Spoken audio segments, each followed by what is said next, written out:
Good morning. Can everybody hear me okay? Lori? Yeah, soundtrack? Okay. Oh, beautiful space. It's my first time visiting the Hobson and appreciate the hospitality. I did a tour. If you haven't seen all the corners of this facility, please do. Thanks for having us this morning and thanks for being here. I hope you got enough donuts and sugary pastry stuff to keep you up this morning. We're going to spend some time together. I want to share a couple characteristics about Korean culture to help you navigate through dealing with Korean clients, Korean colleagues, to help you better. And there should be a handout. It's not going to be like in the same order as my presentation, but hopefully you can take it back to your professional and personal lives, and hopefully it will help you guide through. Just for my curiosity, who has seen my presentation before? Are you guys expecting new material, or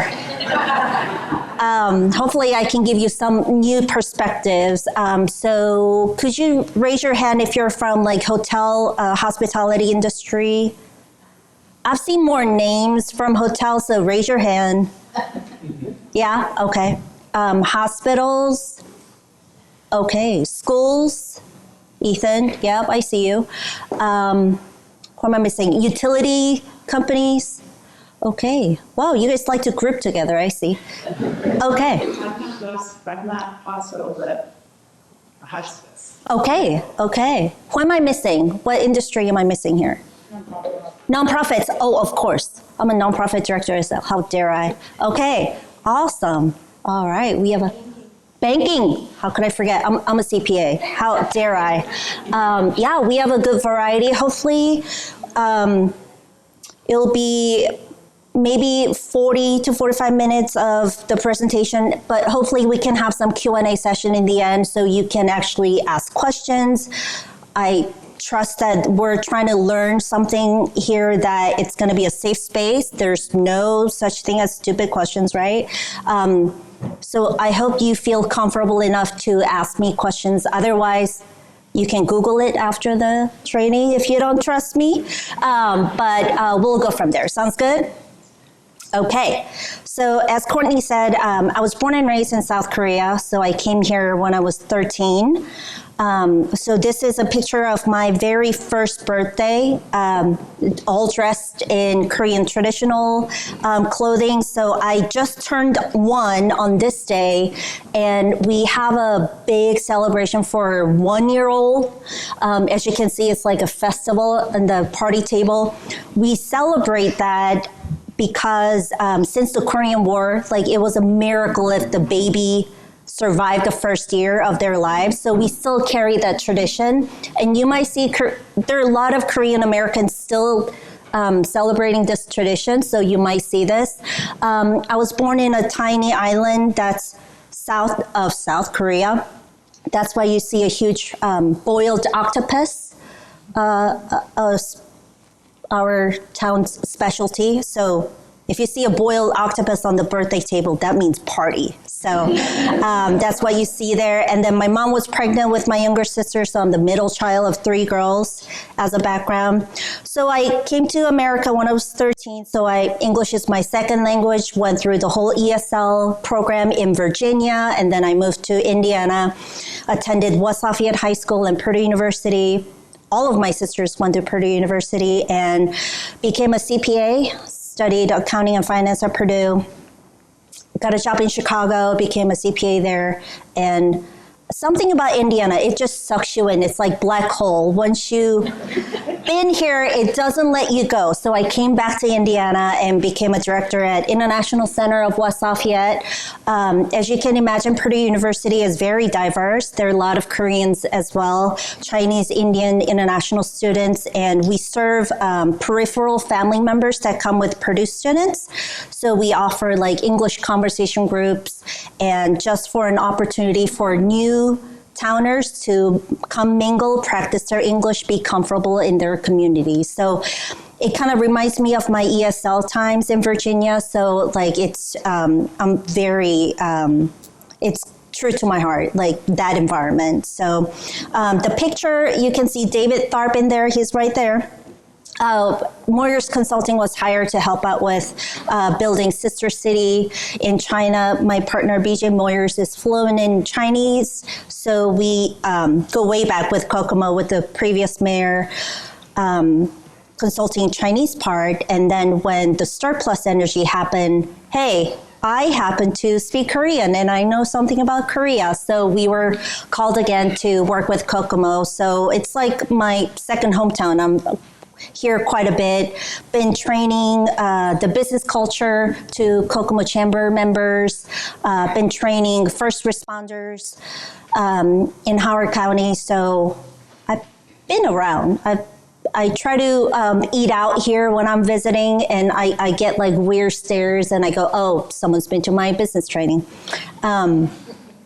So I also serve as a special deputy in Tippecanoe County. So I translate Korean for first responders dealing with Korean. So I wear many different kinds of hats, but I'm very happy to be here, and I'm so grateful that this whole community is dying to learn something about Korean culture, and I'm really appreciative of your gesture. Okay, enough about me. All right, couple facts about South Korea. So we're kind of like sandwiched between Japan, China, there's North Korea, there's Russia. It's a very, very small country. So state of Indiana and size of South Korea is very similar. South Korea is slightly bigger. But look at the difference in population. South Korea, almost 52 million people. And of that, our capital city has 10 million people. So it's very populated. In comparison, Indiana has less than 7 million people. So as you can imagine, it's a very crowded country. And Korea is one of the most homogenous regions. So 96% are ethnically Koreans. So people have dark hair, pale skin mostly. They kind of come in a like petite form. So as you can imagine, 13-year-old myself living in South Korea and moving to Virginia where it was pretty diverse in Fairfax, Virginia, very close to DC, people had different hair colors. People had different eye colors, skin colors. Like I remember staring at people a lot like, oh wow, like you're like from a movie, like I've seen you on TV kind of thing. So I remember staring at people a lot. But nowadays with a lot of companies going globally in South Korea, there are a lot of foreigners coming to work, coming to study, coming to teach English. So if you go to our capital city today in Seoul, you might run into a lot of younger folks that can speak English because it's taught in our public schools as well. So, but still, we come in this form, right? And because we're so overpopulated, our public spaces look like this. I mean, this is pre-COVID, mind you, but very crowded in busy streets, shopping districts, in public transportations, subway station. It's very crowded. So couple of my American friends that have traveled to Korea, they raised a point to me because they were in public settings and people were like bumping into each other, like bumping shoulders and stuff, but they didn't hear any apologies from people. And I told them, because Korea looks like this, like shoulder bumping could be quite common. And you might not get, oh, I'm sorry, I didn't mean to bump into you, every single shoulder bump, if you will. So, I mean, COVID has taught us so much about the personal space. So we kind of have that sense now, having the personal space, right? We don't want to kill people anymore. But this is kind of like our tradition. And something interesting about South Korea, there's a mandatory military service for all male citizens 18 to 28.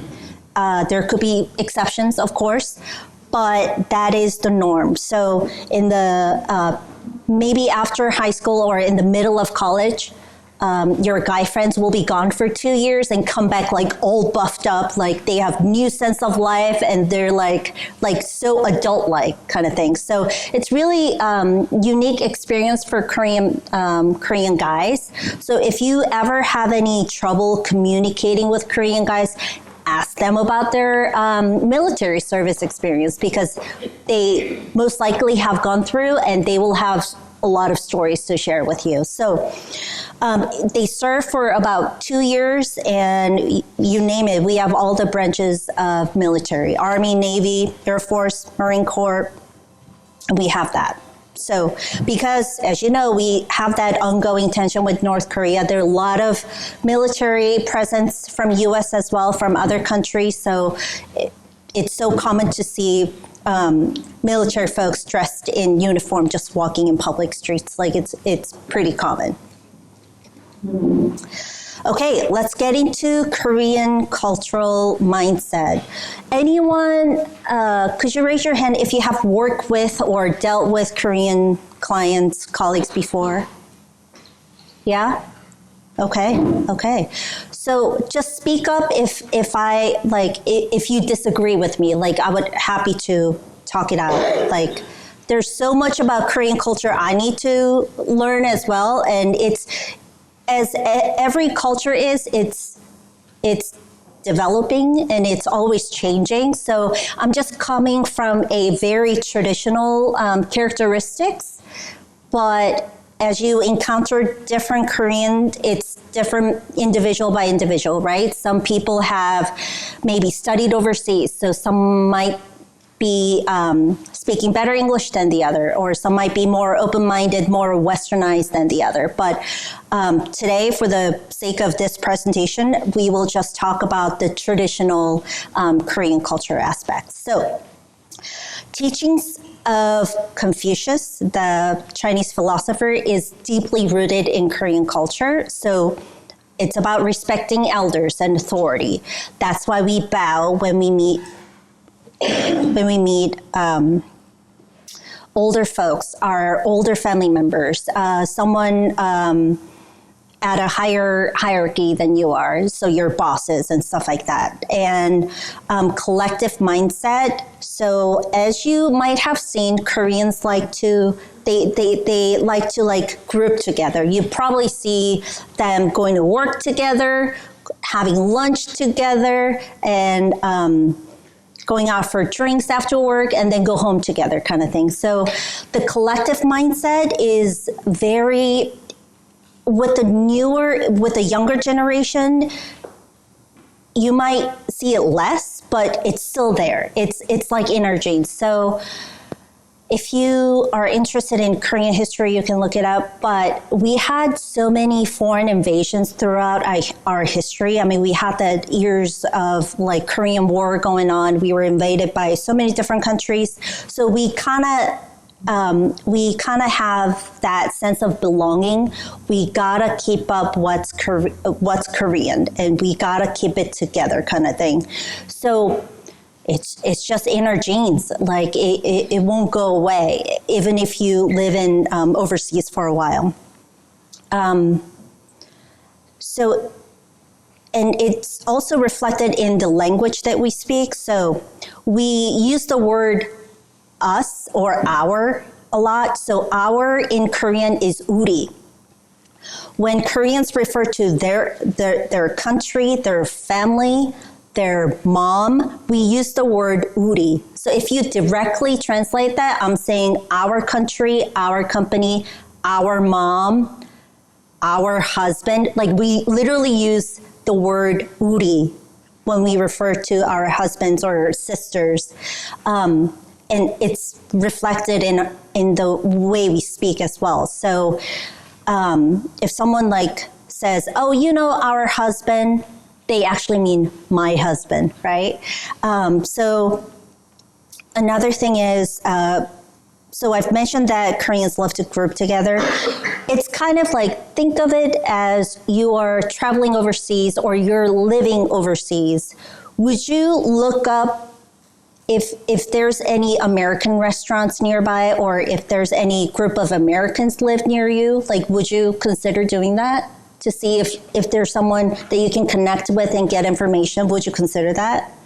Yeah, right? So Koreans, especially if we went to the same school, if we are from the same neighborhood, same army unit, from same company, same club, there's always a reason to group for Koreans. So that's why you might see Koreans grouped together.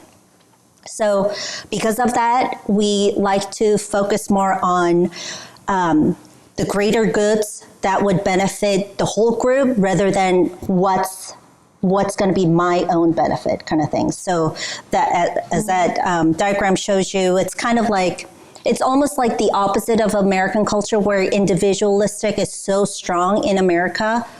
It's kind of like the opposite. Like what would be the greater goods? What would benefit the group rather than myself kind of thing. So, oh, that wasn't a question. Okay. Any observations so far? Any disagreements?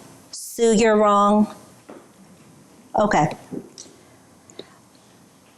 So from the Confucius teachings, being modest and humble is so important in our genes, which means accepting compliments can be very difficult to Koreans. Have you given a compliment to Koreans and they like downplay it?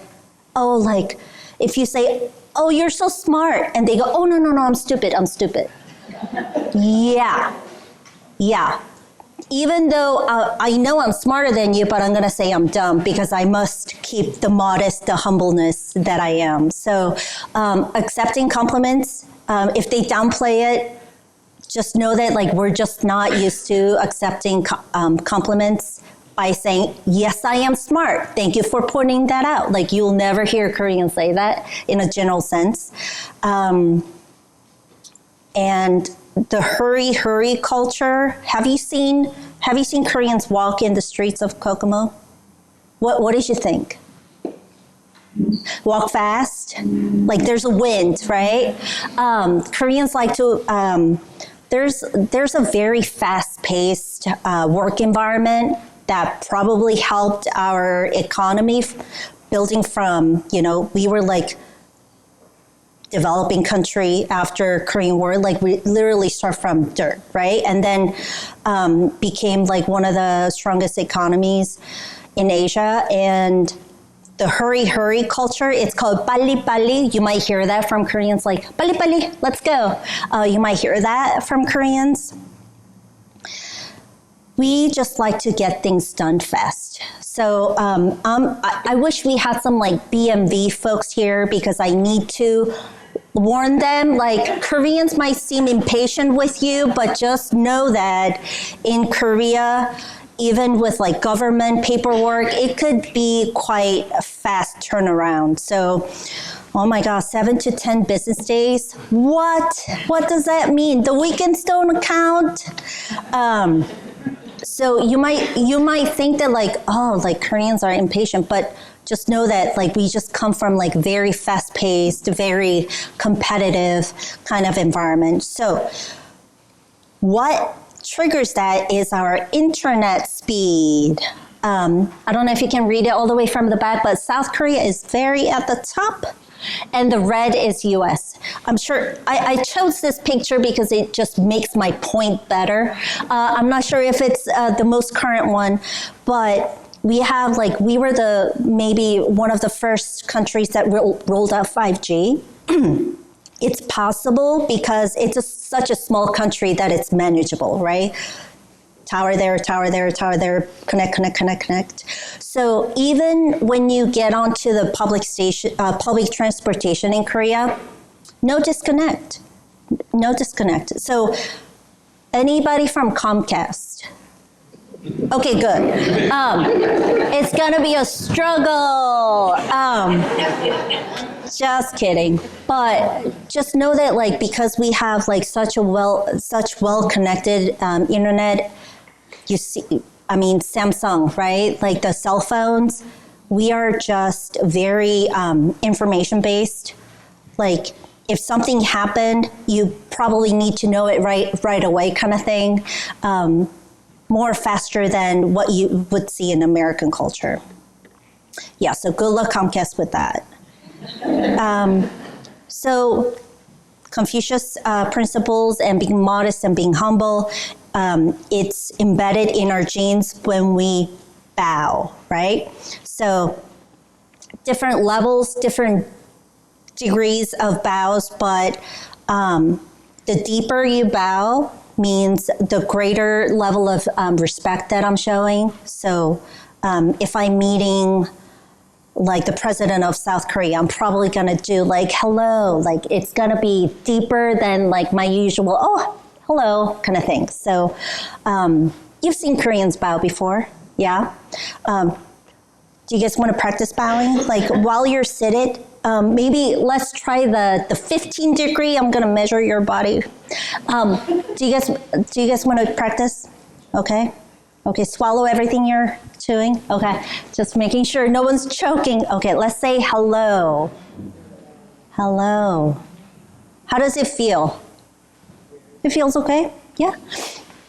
I'm sharing this with you, not that you have to do this when you meet Koreans, but if you want to show that you know something about Korean culture, they will know right away. From first meeting, you do a little bow. Oh, you know something about my culture, and we greatly appreciate that. So we usually bow first, younger person to older, or to employee to employer kind of thing. And Koreans may use two hands to shake hands. And they might do a slight bow when they do so. So sometimes they might like hold their like forearm when they reach their hand like so, or both hands to show great respect. Or they might do a high five, the westernized one, hey, like a bump or a high five. It's just different, right? So when we exchange something as small as business cards, I don't know if you guys brought business cards with you today for little demonstration, but we like to use both hands. So not just for business cards, but anything. When we're handing things like a cup or like a water bottle or anything to show respect, we like to use both hands. The handouts that you guys have, let's practice giving this to someone on your right. Using both hands. Hello. And receiving both hands also. Hello. All right.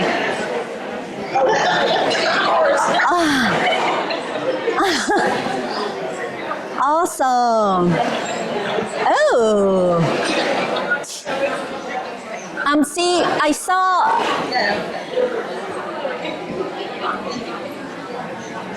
a couple of you guys, while giving, you guys did a slight bow. Great job. That's how it's done in Korean society. Very well done. Did it feel weird handing something with two hands? Did it feel weird? Not natural? Yeah, a little bit.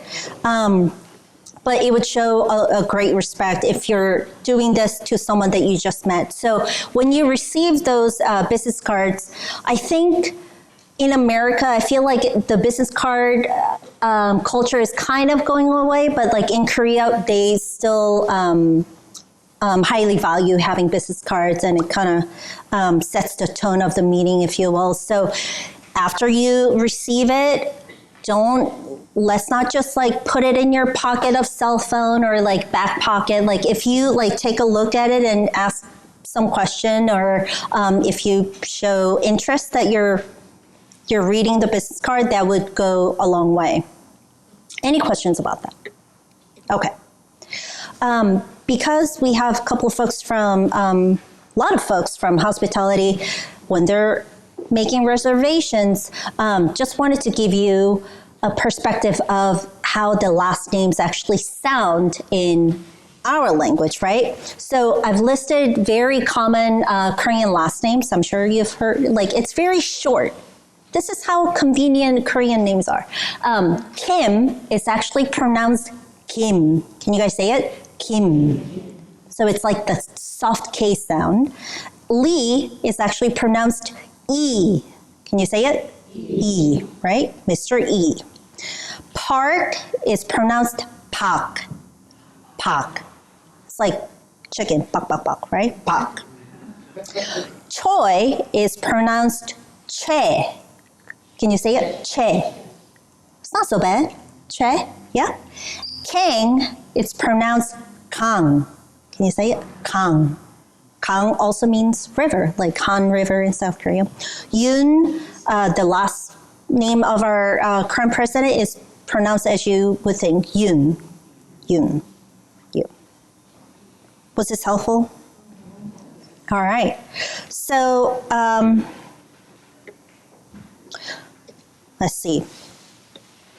And a lot of our documents, our government documents, in the name section, the first letter that you see will most likely be our family name. So our last name comes first and then first name. So it can get very confusing for Koreans that just arrived here and they say, what's your name? They might say their last name first and then give a name. It's kind of like family-oriented kind of mindset. Our family comes first, if that helps you. So the mayor, Tyler Moore, if he travels to Korea, people will address him Mayor Moore Tyler. So family name comes first. And because we have that, like I like to show you respect when we first meet kind of thing, we like to use honorifics. You know how when you meet another fellow American, you might address them, hello, Mr. Smith, and they go, oh no, call me Bob. Like, Mr. Smith is my father. That doesn't really happen in Korea. We like to address them Mr., Mrs., Miss, or like if someone's a professor, we like to address them Professor Kim, Dr. Kim, kind of thing, until we become on more of a friendlier level that we can be first name basis. Does that make sense? And when Korean women get married, they don't adopt the husband's last name. So I'm a Shin, but my mom's a Kim. But when she became a naturalized citizen here, she became a Shin. Nobody forced her. She just wanted to become like the everybody's a Shin kind of thing. But in Korea, married couples don't have same last names. Okay. Was that something new? Okay, we're getting some new information here. All right. Eating together. So we kind of have that, so eating, I joke that like food is Korean people's love language. We just love our food and love talking about food while eating food, planning for next meal, you know, like we just, like food is just around us. And food is kind of used for like building relationships, if you will, in professional setting as well. So during lunch hours in Korea, a lot of colleagues like to go and have a meal together. It could be like if the boss feels like he's craving for something, the team member will say, us too, let's all go eat together kind of thing. So like eating alone, like in your desk area, like in your cubicle, like it was kind of shocking to me when I first working in America, like, oh, everybody's just eating with their computer. Okay. And like it's adaptable so fast because everybody's doing it. I feel like I needed to, but the norm in Korea is we're a team. We like to eat together. You don't necessarily have to work business when you're eating because it's kind of like a social time when you can kind of drop your honorifics and be kind of friendly to one another, but still be professional at the same time. So this is very common. And communal eating. Who has tried Korean restaurant in Kokomo before? Okay, good. Yeah, it's happening. It's spreading. Korean restaurant. Communal eating is kind of the basis of Korean food culture. So as you can see, I mean, this is before COVID. we don't do this anymore, but it's kind of like we have the main dish that's going to be shared with everybody on the table. And then there'll be like millions of side dishes, right? And then you'll have your bowl of rice, your little dish where you can take whatever food you like to have. So we have spoons and we have chopsticks. And if you have tried Korean barbecue, anybody Korean barbecue fans? Okay. All right, David. That's kind of like the setup, right? We like to share what I'm eating is what you're eating, and we're sharing this beautiful meal together kind of thing. So it kind of like if you eat together, we're on a different level of relationship kind of thing. Like you and I have eaten, I mean, if you and I have like drank together, that's like right here. But eating together, like that means like it's such because it's such our love language that like you and I are going to be okay kind of thing. And kimchi, big fan, anybody? All right. Kimchi is one of the most recognizable Korean food, if you will. It's a fermented vegetable dish. And bibimbap, if you haven't tried, please do. It's dish with whatever you want. It's not a set meal. Like you just put in whatever you want and just mix it with gochujang, which is the red bloody sauce that is so good. And I think a lot of like Food Network is picking up gochujang, and they're starting to say gochujang on TV, which is awesome. So if you haven't tried Korean food, please do. And if you haven't tried, your Korean colleagues or the Korean friends will make you try, because that's what we do. We like to spread our own cuisine. And we have just so many different kinds of street foods that we miss so much. We have like the sushi roll kind of thing called kimbap, which is served as appetizers in a lot of Korean restaurants. The fish cake on a stick, and like we call it hot dog, but it's actually corn dog, fried with everything like cheese and potatoes, you name it. I mean, it's fried, so it's going to be good, right? And the fish, it's not, there's no fish in it. It's like the bean custard in a fish shape. So Korea is surrounded by ocean, right? So seafood is very common to us. So if you... the GKEDA team did a great job by ordering some Korean snacks, and you might see a lot of like seafood shaped snacks. Don't be afraid, like try those. They're not as fishy as you might think, but you'll see a lot of fish shaped, a lot of seafood, shellfish shaped snacks. Anybody tried these? Okay, awesome. Drinking etiquette. So as food is our love language, food includes beverages, right? You can just nod. You don't have to out yourself. Anybody tried soju, the green bottle? Okay, some brave souls there. Soju is our fermented rice wine that is like 20% alcohol. We usually mix it with beer or like a sparkling water and stuff like that to dilute it. But when we are drinking, our social norms are also reflected. So we like to use both hands to pour in a little bottle. And when we're holding the glass, we like to use both hands as well.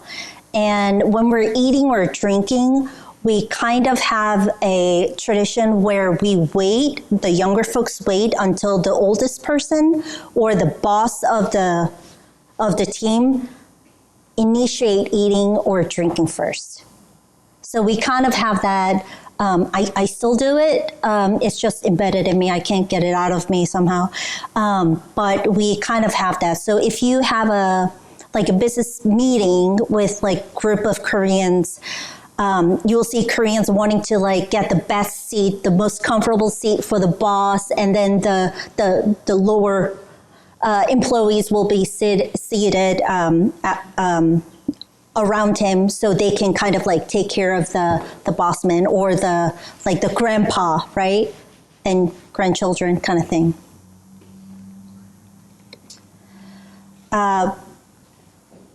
Cassie from GKEDA, the Alliance, asked me to bring a couple holidays and share it with you guys. So we celebrate Lunar New Year. We don't have a set date. It changes all the time because we follow the lunar calendar as well. So it's going to be 3 days, sometime in January or February. It changes every year. But it's going to be 3 days where families gather together and we honor ancestors and we prepare a lot of food. There's going to be so much left over, which is awesome for, housewives. And we do the traditional ritual where we bow to the ancestor memorial kind of thing. And the special food that we eat for Lunar New Year is rice cake soup. And you might see that dish in a couple Korean restaurants in town. And it's like the white rice cake that's kind of shaped in like coins, and we think that we're starting the new year. It's gonna be like it's gonna bring me good luck kind of thing. It's gonna be like white based. It's kind of like cleanse me for the new year kind of thing. So we always eat that rice cake soup. And another big holiday is Harvest, the Harvest Festival. It's kind of like very similar to Thanksgiving. So we eat a lot of like fall, like the harvested vegetables and fruits as well. And it's going to be 3 days and sometime in September or October.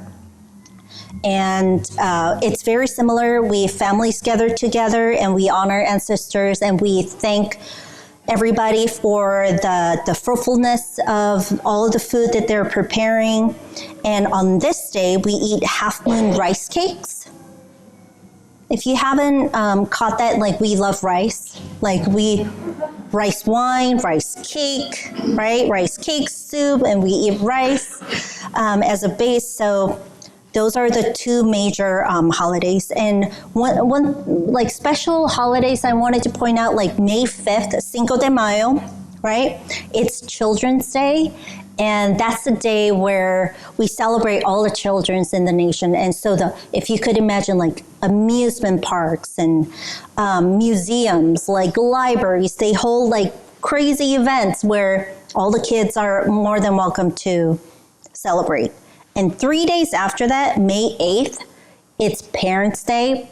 We don't separate Mother's Day, Father's Day somehow. We group them together so that we can buy one gift instead of two gifts, right?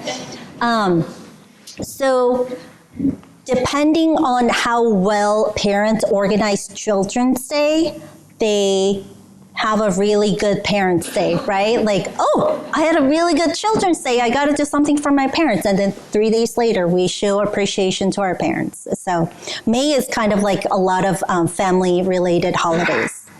And one interesting thing is we have a dedicated holiday for our language, our alphabet called Hangul.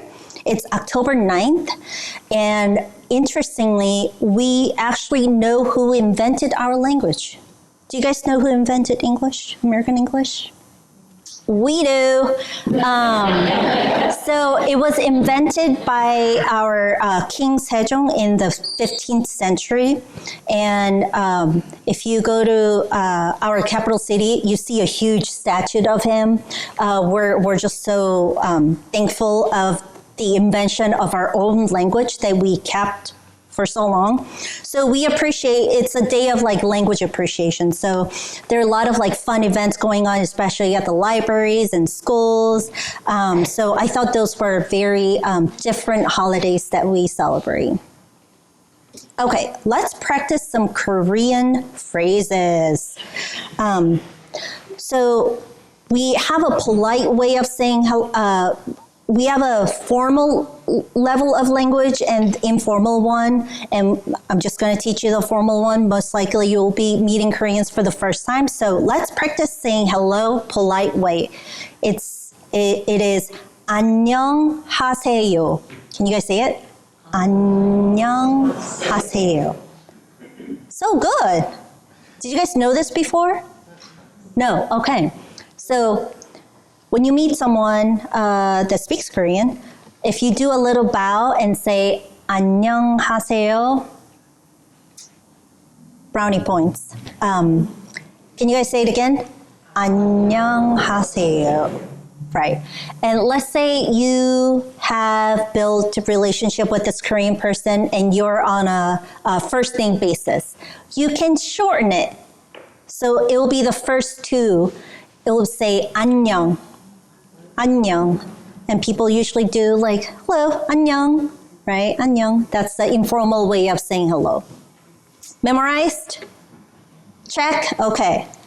To say thank you in a formal way, we say 감사합니다. Let's say it. 감사합니다. No? 감사합니다. How does Korean sound to you? Is it too difficult? It's okay? Gracias. Thank you. Practice? Yeah? 감사합니다. And we also do a little bow when we say thank you as well. So, 감사합니다. Check? No? 감사합니다. All right. Yes. Yes, ma'am. If I'm giving a tutorial to a Korean public, would it be a way for me to kind of spell out like this translation in email? Would they understand that? Yes. Definitely. Okay. Yeah. Or, yeah, that might be a better way to do it instead of like putting into Google Translate. Like you never know what you get in return, right? Google Translate, it's not 100% accurate. So yeah, they will definitely recognize that. Yeah, good question. All right. In case you guys go out for drinks with Koreans, it's important how to say cheers, okay? We're gonna hold our imaginary soju glass, which is gonna be tiny. All right, make a little gesture, and we say 건배, 건배, right? And that's when you. 1 hand or 2? Yeah. When you're interacting with another, we do both hands to get the drinks poured and drinks into the glass. But when we do cheers, you can do one hand. Yeah. And it's going to be towards the center of the table, and everybody will do 건배. 건배. Sounds good? All right. This will come in handy, I swear. Like, and you could do it with water, like anything, and they'll love it. Okay. So, this is new, right, Ethan, David, my fact checkers? So, this was interesting to point out, but also so true. So, the emojis that we use, right, in text, how we express with our face is reflected in how we text. So, happy, sad, I mean, you've all used those. You're all familiar, right? Do you know how it's done in Eastern countries?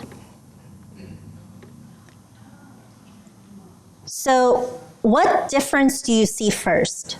So in Western world, you like to express with your mouth, right? Like happy, sad, surprised. But Eastern way, I mean, this is kind of like generalizing everything, but how we express with text, Koreans especially, we kind of like try to read emotions through eyes.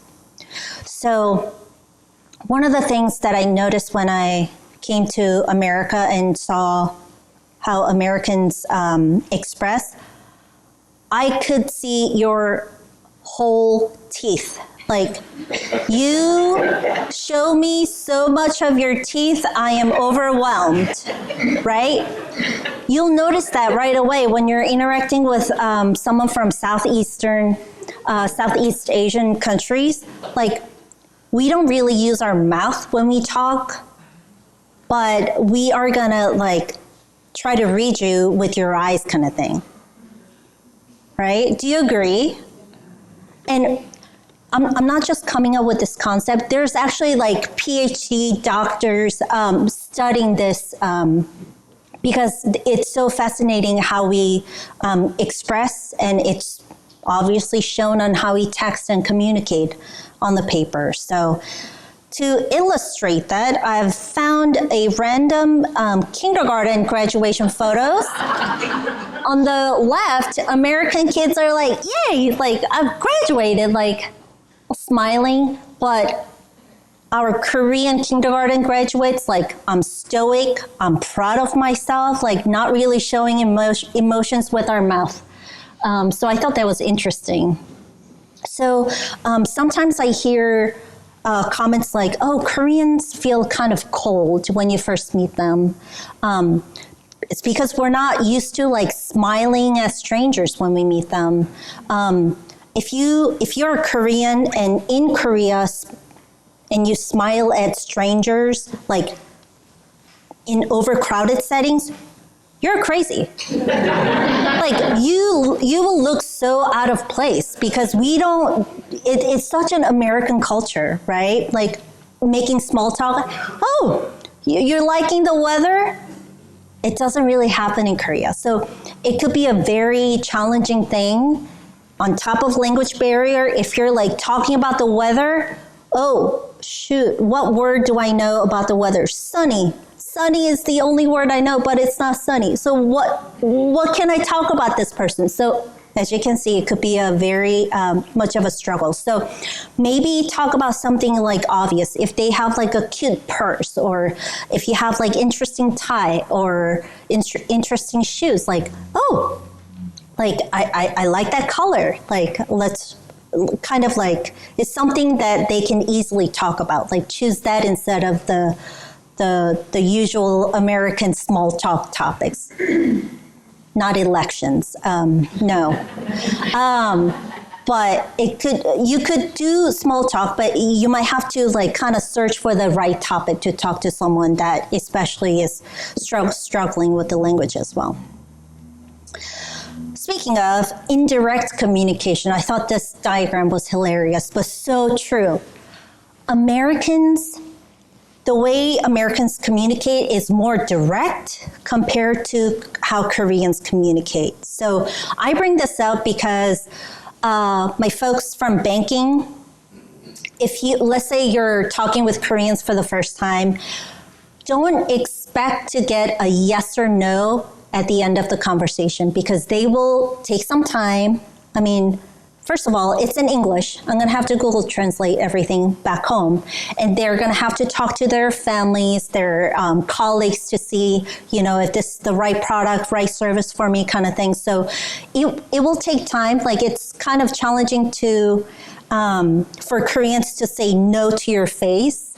We think that it's so rude that you might not get a direct answer right away. So it's kind of, so think of it this way. When you guys got married, you guys had like gift registry. You guys chose exactly what you want and how many dish sets you want, towels, what you want. That's like the American culture, right?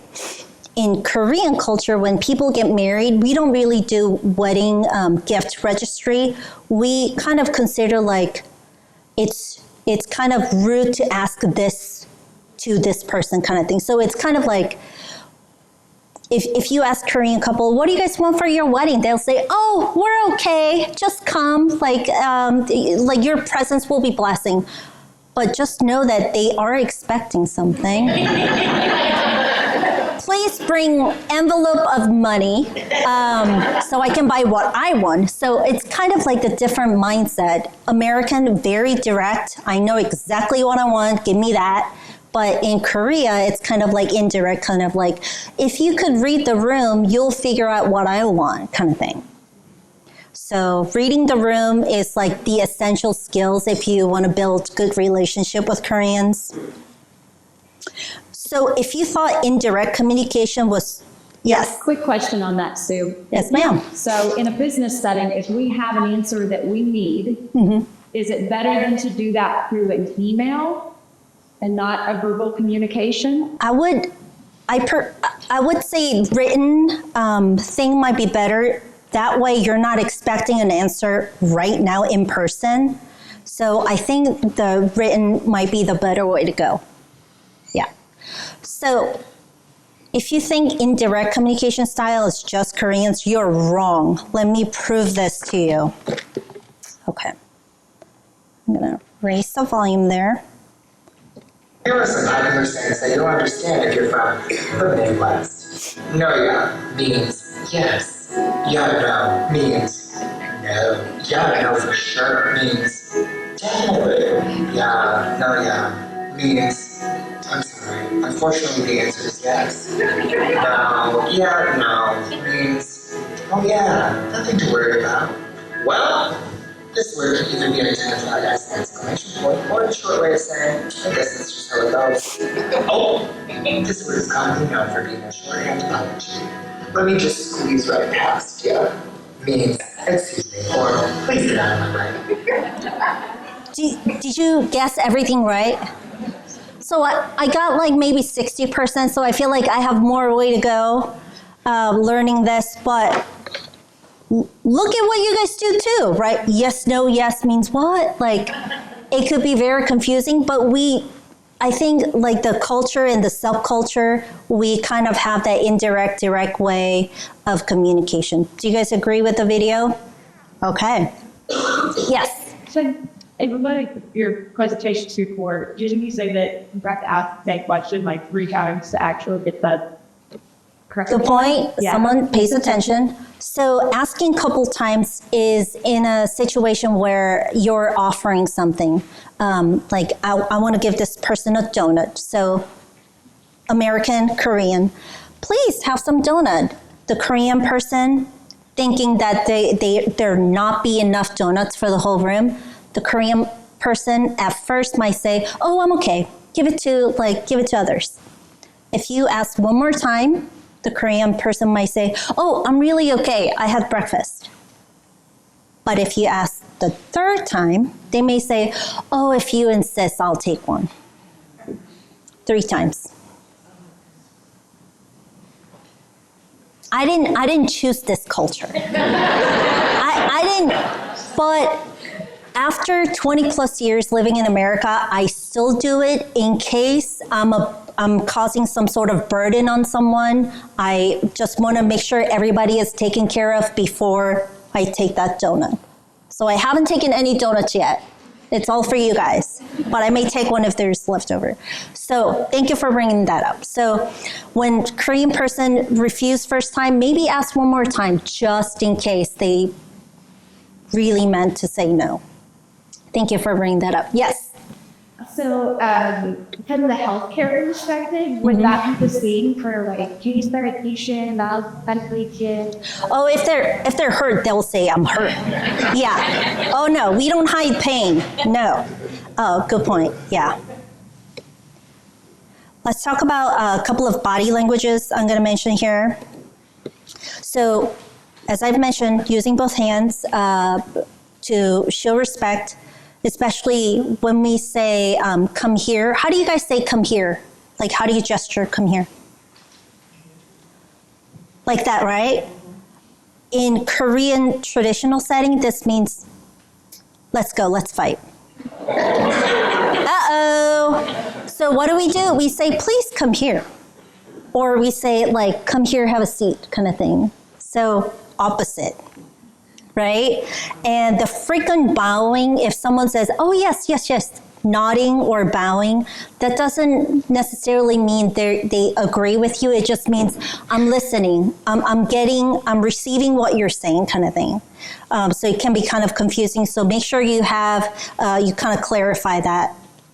And using index finger to point at someone, like Courtney, this is considered very rude. Like using just one finger to point at someone. Instead, we do like the palm up or both hands. If you're especially referring to someone like at a higher position or older person, we like to use both hands. So I arrive at Dulles Airport in Virginia, and the court security or the airport security goes, "You, come here." I said, "Wow, this country is rude."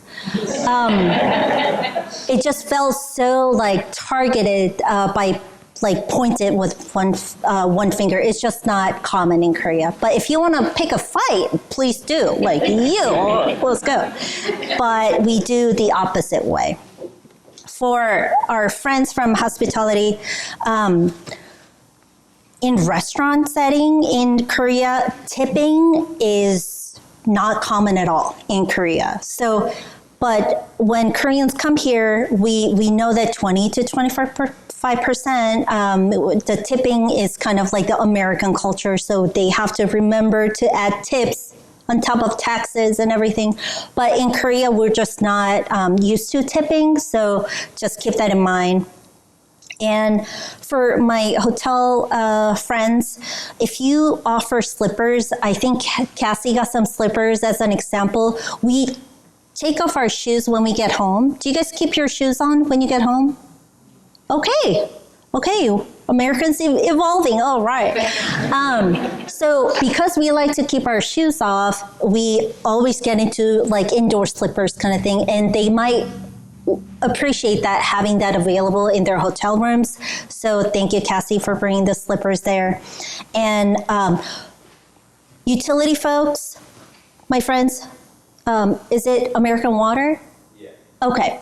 If you guys are doing like service calls to Korean households, maybe have like booties available. My mom had bag of booties ready for those folks that are coming in wanting to like keep their shoes on. It might come in handy, but we know that Americans wear shoes at home, so we might like not make you to take off your shoes, but it'll be a nice gesture to have like booties available. It's called booties, yeah? Okay. It just feels wrong to say that word somehow. And because we like to use chopsticks, if you guys have that available in the lobby area, the restaurants, it would be very helpful for Koreans. Other things to consider, gift giving could be very beneficial in building relationships if you're meeting for the first time, like your company swags, like something that's unique and not purchasable from CVS or Amazon kind of thing. That's something like unique to your company, to your town, to your culture, that it kind of shows that, oh, this person thought about this before grabbing something from CVS and wrapped it in, wrapping paper kind of thing. It will go a long way. It would be great for like making good first impression, and present it with both hands might be handy. Wrapping could be very important too, right? Like we do judge by the covers. I'm sorry. Presentation matters, like a little wrapping paper with a bag with a bow, if you want to go all wild. Like it shows that somebody thought it through kind of thing. And I don't know if this still goes on, but like writing in red ink, especially writing someone's name in red ink, is considered like very bad luck, because we kind of associate red with blood and death kind of thing. So if you could avoid red ink when you're writing down someone's name for the first time, that would be great. And number 4 kind of came from like Chinese culture as well, because number 4 means it sounds the same as the word that represents death, and it's the same in Korea as well. So like for example, if you're buying gifts, maybe try to do like 2 or 3 instead of like 4 kind of things. Like it's just little things, but it might be a little more common with older folks than younger folks, but just wanted to throw it out there just in case. if you forget everything about this as you leave the Hobson, just remember, if all fails, just be polite, patient, and be thick-skinned. When Koreans come here and deal with language barrier and cultural barriers, and they don't want to make mistakes, but they want to give you the good impression, it might be, it's such a struggling time if you think about like just starting your own life in a new country. So like patience will go a long way. And I mean, I love that you're taking notes. Like, I hope I'm saying something valuable to you, but hopefully what you learn can be helpful for Koreans to transition in Greater Kokomo area. So that is it. Be brave, my friend. And thanks to our Alliance Family and Community Foundation of Howard County for sponsoring this event. And that is my email address. If you guys have any specific questions, happy to answer. If you are watching Korean drama and you're like, I just don't understand this, email me. I'll be so happy to maybe watch it with you, and like I'll do the dialogue. But yeah, please email me if you have any questions. It's better to ask another friend to sort it out before, there's any misunderstanding or conflict and stuff like that. So do you guys have any questions? Yes.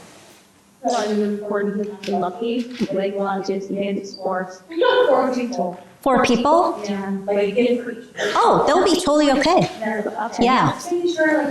Yeah. Sure.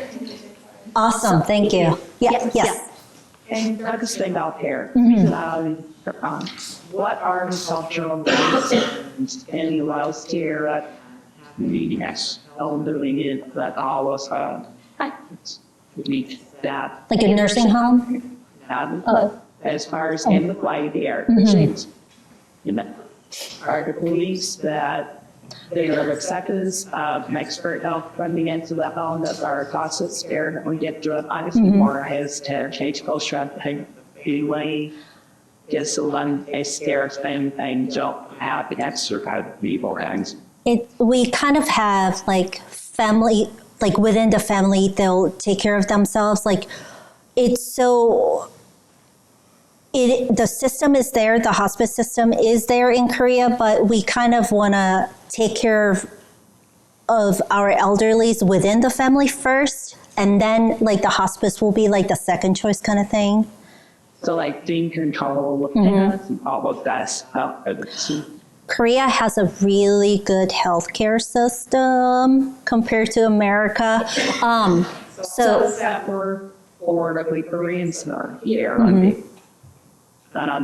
Is it family units that are coming? And most likely, especially if there's a language barrier too, they may stick with who can speak the language and who knows the culture norms kind of thing.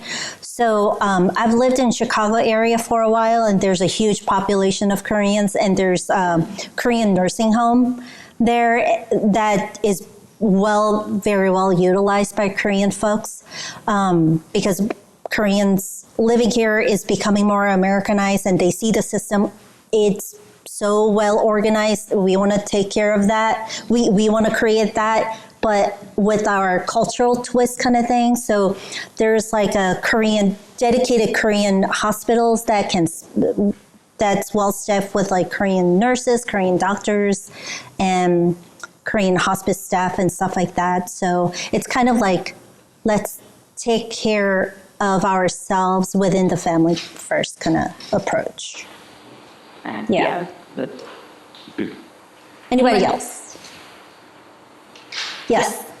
And actually talking like that, and for like this did give us to really nice experience culture, like what is normally so is it things that everybody is of green culture and like to be able to list what they recognize that they're using like the how you English that's assigned to it that they are being something that in culture or how they Oh, bank tellers. Yeah, the holiday grab the night is going to be a stop Kelly was Einstein. I said something.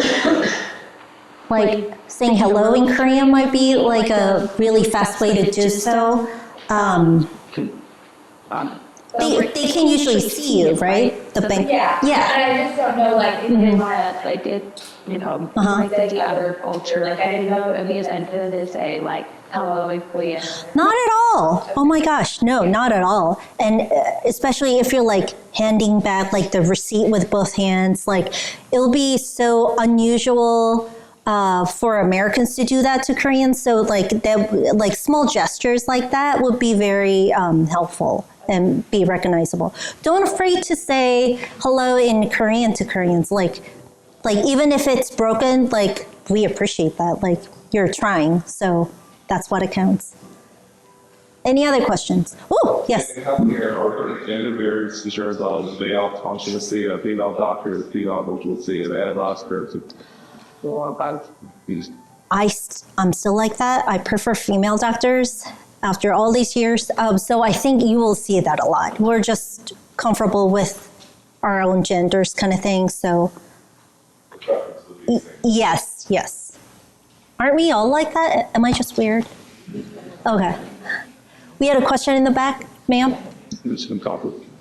안녕하세요. 안녕하세요. 네, 제가 지금 한국말을 한 다음에 영어를 했어요. 네. 근데 제가 영어 미국에서 7살에 왔어요. 7살? 네, 7살에 왔어요. 그런데 아직도 한국 분들이 한국에서 오면은 제가 그 사람들 그 분들한테 일산 뭐 가게에서 있거나 뭐 어디서 있거나 제가 그 사람들하고 그냥 안녕 보내줄 거예요. 아니면 그냥 그게 좀 이상할 것 같아요. So what I asked her was, I came over when I was 7 years old. So a lot of, I'm pretty much Americanized, right? So my question was, if you see a Korean in the grocery store or somewhere else, would it be inappropriate or unacceptable to them if we approach them? Not at all. Not at all. I mean, once you're Korean to them. So just because you lived here longer doesn't take Koreanness out of you. So yeah, if you just say hello or like, I think the connection will be immediately formed. So don't be afraid to say hello. Yeah. Thank you. Yes. In South Korea, are they used to say buy single file, whereas it's more cluster? Like it is inside Catholic. Say it again. When you're in lines at a store. Oh, in lines? They in line review single file or more clustered? Single file. Yep. We like to be proper that way. Like always be mindful of others. Single file. Is it different in Kokomo? No. Are we clustering? I've been Oh, okay. clustered. Got you. Sure. Yeah, we like the uniformness. So yeah, single file. Okay, any other questions? Please email me or ask Lori or other people that can get a hold of me. Thank you so much.